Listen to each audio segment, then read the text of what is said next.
नमस्कार दोस्तों, आज मैं आपके लिए लाई हूँ एक और कहानी जो कि है महाभारत के रचयिता की। जी हाँ, ऋषि वेदव्यास जी की। और हम जानेंगे कैसे भगवान गणेश बने महाभारत के लेखक और क्या शर्तें रखी थी उन्होंने यह कार्य पूरा करने के लिए। तो चलिए जानते हैं। ऋषि वेदव्यास प्रभु नारायण के अवतार थे। उनके पिता महाज्योतिष्य आचार्य स्मृतिकार परम ज्ञानी ऋषि पराशर थे और उनकी माता निषाद पुत्री मत्स्य गंधा थी, जो असल रूप में देवी सत्यवती थी।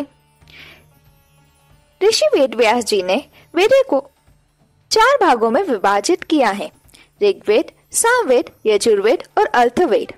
4 भागों में वेदों को बांटकर उन्होंने सभी के लिए उनका अध्ययन सरल बना दिया, जिससे कलयुग में भी सभी उन्हें पढ़कर उनका ज्ञान प्राप्त कर सके, उन्हें समझ सके। उसके बाद उन्होंने 18 पुराणों की भी रचना की। इतना कुछ रचित करने के बाद भी ऋषि वेदव्यास जी को कुछ अपूर्णता का भाव आता है। इसका कारण जानने के लिए ऋषि महादेव जी की आराधना करते हैं। ऋषि वेदव्यास जी की आराधना से प्रसन्न होकर महाशिव जी वहां प्रकट हो जाते हैं। भगवान शिव: प्रणाम ऋषिवर वेदव्यास जी। प्रणाम प्रभु, आपका सुखमय दर्शन पाकर मैं धन्य हो गया। शिव जी: आप किसी दुविधा में हैं ऐसा प्रतीत होता है ऋषिवर। वेदव्यास जी: आपका संदेह सही है प्रभु, मैं आपको अपनी दुविधा सुनाता हूँ। प्रभु, बहुत समय से मुझे ऐसा आभास हो रहा है जैसे कि मेरे भीतर कुछ समाहित है जिसे बाहर लाना अनिवार्य है, किंतु मुझे ये ज्ञात नहीं है प्रभु कि मैं ये कैसे करूं और किसकी सहायता लूं। भगवान शिव: किसी भी नए सृजन से पहले व्यक्ति को अनेकों दुविधा का सामना करना पड़ता है, पर उनका हल जरूर प्राप्त होता है और मुझे विश्वास है आप शीघ्र ही किसी महान रचना का सृजन अवश्य करेंगे। और आपके सहायक और मार्गदर्शक बनने के लिए ब्रह्मदेव से उत्तम और कौन होंगे। ऋषिवर: धन्यवाद प्रभु मेरा मार्गदर्शन करने के लिए। भगवान शिव जी की सलाह पर ऋषि वेदव्यास ब्रह्मदेव की आराधना करते हैं। ऋषि वेदव्यास जी से प्रसन्न होकर ब्रह्मदेव वहां प्रकट हो जाते हैं। ब्रह्मदेव: ऋषिवर, आपके स्मरण और आवाहन का क्या कारण है। ऋषिवर: वेदों के विभाजन और 18 पुराणों में ज्ञान, दर्शन, न्याय और अर्थशास्त्र संबंधित ज्ञान को लिखने के पश्चात भी मेरे अंदर एक अपूर्णता का भाव है, परंतु महादेव जी ने मुझे संकेत दिया है कि शीघ्र ही मुझे पूर्णता का आभास होगा और एक नवीन रचना के साथ। ब्रह्मदेव: महादेव का संकेत कभी भी गलत नहीं होता ऋषिवर। अब समय आ गया है उस महाकाव्य की रचना का, जो आपके हृदय और मस्तिष्क में कब से जन्म ले चुकी है, और आपके विचलित मन का भी यही कारण है। आपके वेदों का ज्ञान इतना विशाल है कि उसका ज्ञान आपके भीतर एक नवीन रचना को मूर्ति रूप देने के लिए उत्सुक है। इसलिए आपको ऐसे महाकाव्य की रचना करनी होगी जो आने वाले युगों में सरल ज्ञान से सभी का जीवन प्रकाशित करेगा, जो सकारात्मक राजनीति की अटूट नींव साबित करेगा, जो अटूट मित्रता की और उसमें निहित त्याग की सीख देगा। यह महाकाव्य द्वापर युग से कलयुग में सामाजिक और धार्मिक मान्यताओं, परंपराओं, नैतिक मूल्यों, राजनीतिक नियमों आदि का ज्ञान प्राप्त कराएगा। ऋषिवर: प्रभु, मुझे इस रचना का ज्ञान देने की कृपा करने के लिए बहुत बहुत धन्यवाद, किंतु मेरे मन में एक संदेह उठ रहा है।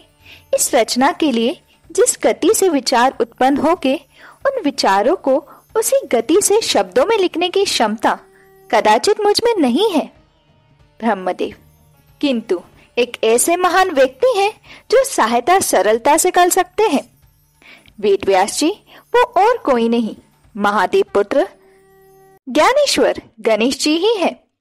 इतना कहकर ब्रह्मदेव वहां से प्रस्थान कर लेते हैं और फिर अपनी रचना हेतु ऋषिवर गणेश जी की आराधना करते हैं। फिर गणेश जी भी वहां प्रकट हो जाते हैं। ऋषिवर: प्रणाम गौरी नंदन। गणेश जी, ऋषिवर, आप तो महान गुरु है।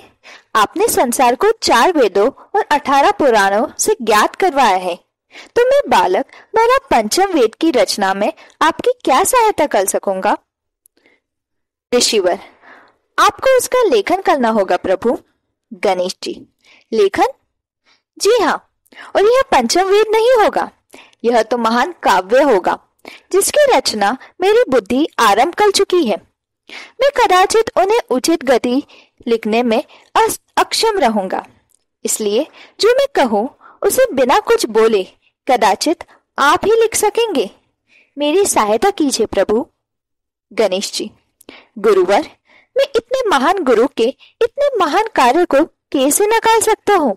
किंतु ऐसा महान ग्रंथ लिखने के लिए तो एक लेखनी की आवश्यकता होगी जो इस पूरे कार्य को संपन्न होने तक ना टूटे, जिससे हमें कभी भी रुकना ना पड़े। आप उस लेखनी की व्यवस्था कीजिए। तभी वहां भगवान परशुराम प्रकट हो जाते हैं। परशुराम जी, प्रणाम प्रथम पूज्य गणेश जी। ब्रह्मदेव ने मुझे संकेत दिया कि आप महर्षि वेदव्यास जी के साथ एक महान काव्य लिखने जा रहे हैं। उसी कार्य हेतु मैं अपने साथ एक लेखनी लाया हूँ। उस महान कार्य को संपन्न करने हेतु वो लेखनी के रूप में सहायक बनेगा। गणेश जी, ऐसी कौन सी लेखनी है जो इतने बड़े काव्य के संपूर्ण के लेखन में न टूटेगी और न रुकेगी?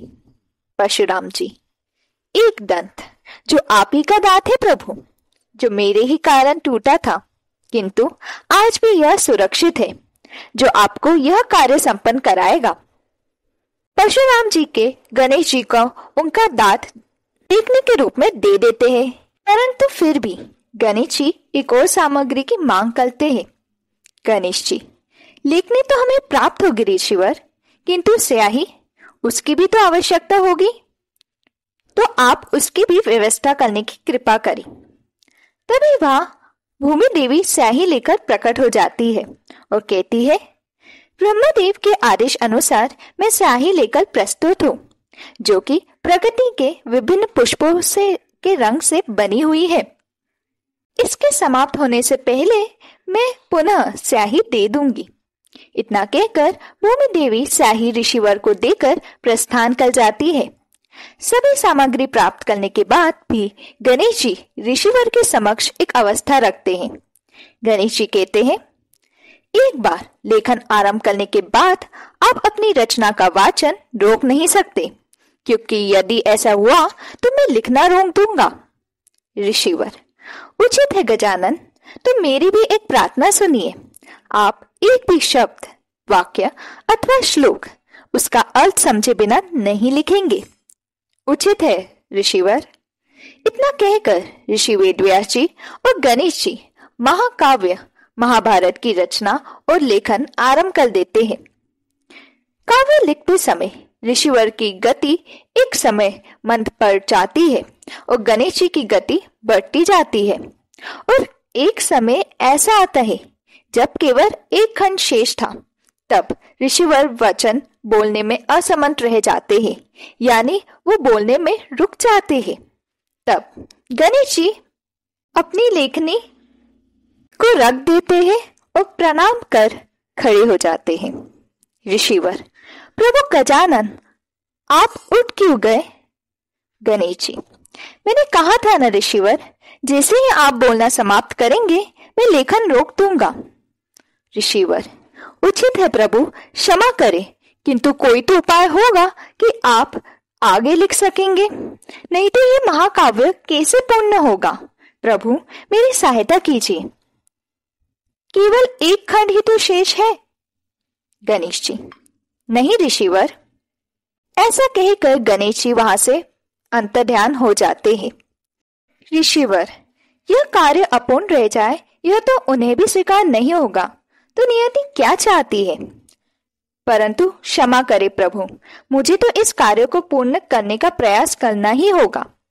इतना सोचकर ऋषिवर गणेश जी के स्थान पर बैठ जाते हैं और कुछ अद्भुत देखते हैं।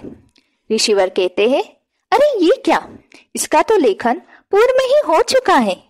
प्रभु ने मेरे बिना बोले ही इसको पूर्ण कर दिया, संपूर्ण काव्य लिख दिया।